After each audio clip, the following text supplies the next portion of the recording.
Now Korah, the son of Izhar, the son of Kohath, the son of Levi, with Dathan and Abiram, the sons of Eliab, and On, the son of Peleth, sons of Reuben, took men, and they rose up before Moses with some of the children of Israel, 250 leaders of the congregation, representatives of the congregation, men of renown. They gathered together against Moses and Aaron and said to them, "You take too much upon yourselves, for all the congregation is holy, every one of them, and the Lord is among them. Why then do you exalt yourselves above the assembly of the Lord?" So when Moses heard it, he fell on his face, and he spoke to Korah and all his company, saying, "Tomorrow morning the Lord will show you who is holy. The Lord will show you who is his and who is holy, and will cause him to come near to him. That one whom he chooses, he will cause to come near to him.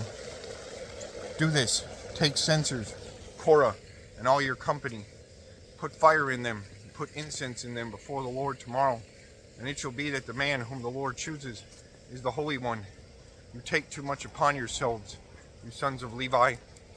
Then Moses said to Korah, "Hear now, you sons of Levi.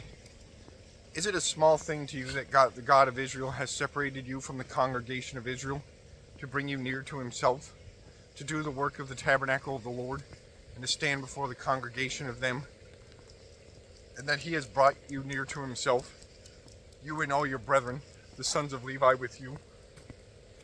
And are you seeking the priesthood also? Therefore you and all your company are gathered together against the Lord. And what is Aaron that you complain against him?" And Moses sent to call Dathan and Abiram, the sons of Eliab, but they said, "We will not come up.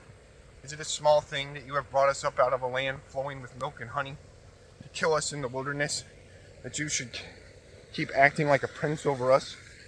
Moreover, you have not brought us into a land flowing with milk and honey, nor given us inheritance of fields and vineyards. Will you put out the eyes of these men? We will not come up." Then Moses was very angry and said to the Lord, "Do not respect their offering. I have not taken one donkey from them, nor have I hurt one of them." And Moses said to Korah, "Tomorrow you and all your company be present before the Lord, you and they, as well as Aaron. Let each take his censer and put incense in it. And each of you bring his censer before the Lord, 250 censers, both you and Aaron, each with his censer." So every man took his censer, put fire in it, laid incense on it, and stood at the door of the tabernacle of meeting with Moses and Aaron. And Korah gathered all the congregation against them at the door of the tabernacle of meeting. Then the glory of the Lord appeared to all the congregation. And the Lord spoke to Moses and Aaron, saying, "Separate yourselves from among this congregation, that I may consume them in a moment." Then they fell on their faces and said, "O God, the God of spirits of all flesh, shall one man sin, and you be angry with all the congregation?" So the Lord spoke to Moses, saying, "Speak to the congregation, saying, Get away from the tents of Korah, Dathan, and Abiram." Then Moses rose and went to Dathan and Abiram, and the elders of Israel followed him. And he spoke to the congregation, saying, "Depart now from the tents of these wicked men. Touch nothing of theirs, lest you be consumed in all their sins." So they got away from around the tents of Korah, Dathan and Abiram. And Dathan and Abiram came out and stood at the door of the tents with their wives, their sons, and their little children. And Moses said, "By this you shall know that the Lord has sent me to do all these works, for I have not done them of my own will. If these men die naturally like all men, or if they are visited by the common fate of all men, then the Lord has not sent me. But if the Lord creates a new thing, and the earth opens its mouth and swallows them up with all that belongs to them, and they go down alive into the pit, then you will understand that these men have rejected the Lord."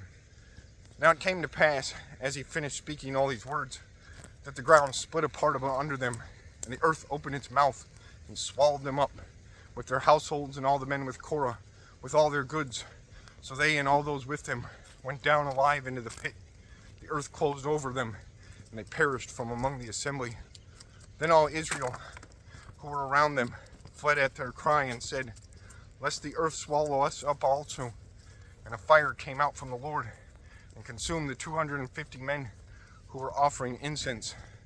Then the Lord spoke to Moses, saying, "Tell Eleazar, the son of Aaron the priest, to pick up the censers out of the blaze, for they are holy, and scatter the fire some distance away.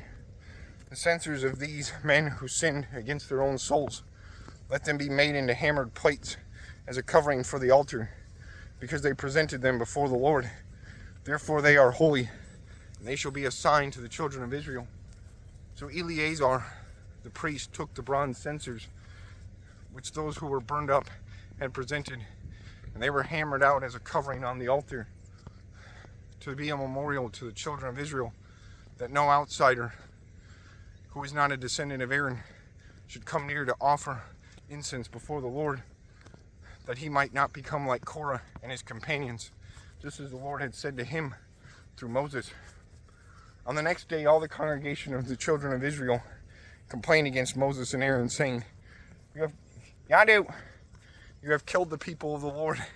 Now it happened, when the congregation had gathered against Moses and Aaron, that they turned toward the tabernacle of meeting, and suddenly the cloud covered it, and the glory of the Lord appeared. Then Moses and Aaron came before the tabernacle of meeting, and the Lord spoke to Moses, saying, "Get away from this congregation, that I may consume them in a moment." And they fell on their faces. So Moses said to Aaron, "Take a censer and put fire in it from the altar. Put incense on it, and take it quickly to the congregation and make atonement for them. For wrath has gone out from the Lord. The plague has begun." Then Aaron took it as Moses commanded, and ran into the midst of the assembly. And already the plague had begun among the people. So he put incense in it. So he put in the incense and made atonement for the people. And he stood between the dead and the living. So the plague was stopped. Now those who died in the plague were 14,700, besides those who died in the Korah incident. So Aaron returned to Moses at the door of the tabernacle of meeting, for the plague had stopped.